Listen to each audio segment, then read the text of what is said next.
Hi, I want to talk about something I've touched on before, and I know that I've remarked on in your comments, in your sentences, but this is the substantive use of the adjective.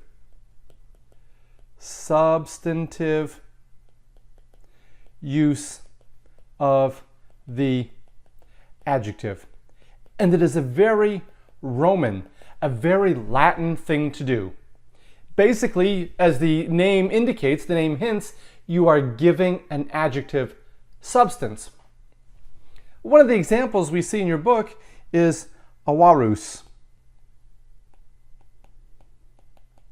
It's the adjective that means greedy.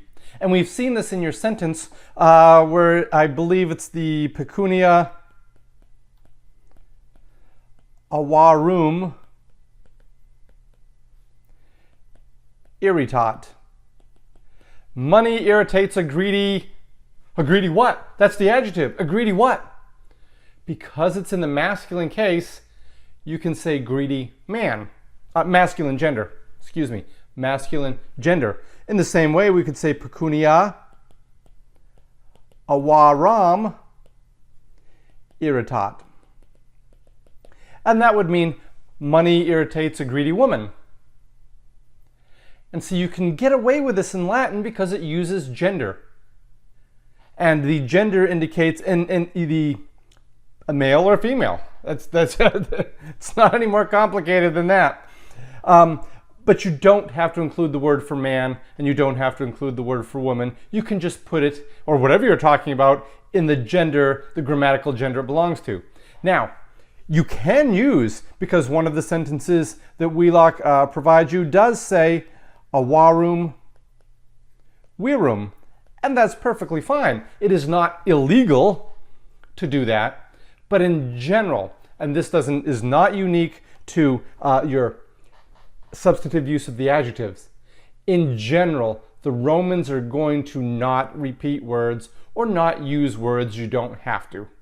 In other words, a Roman is more likely to say avarum, and you might want to say, excuse me, don't you mean avarum virum? And the Roman would say, why would I use virum? You know it's a greedy man because I made it masculine. Oh, that's a good point. So this is a very, very, very common Latin construction. It's not required. I'd hate to put odds on what percentage they use it more than not, because we absolutely, positively do see, like the example, avarum virum, a greedy man. However, in general, more than 50%, they are going to make that adjective, give that adjective substance. And so we're left scratching our heads as speakers of English because we want to know greedy what, or good, or anything like that. With that said, there is sometimes where we use it, we talk about the rich or the poor, especially in politics these days. We don't say, oh, the rich who? The rich who? Everybody knows what you mean, the rich people. But I think our usage of that is very, very limited. Whereas Latin, the Roman language, Latin will use it all the time for everything.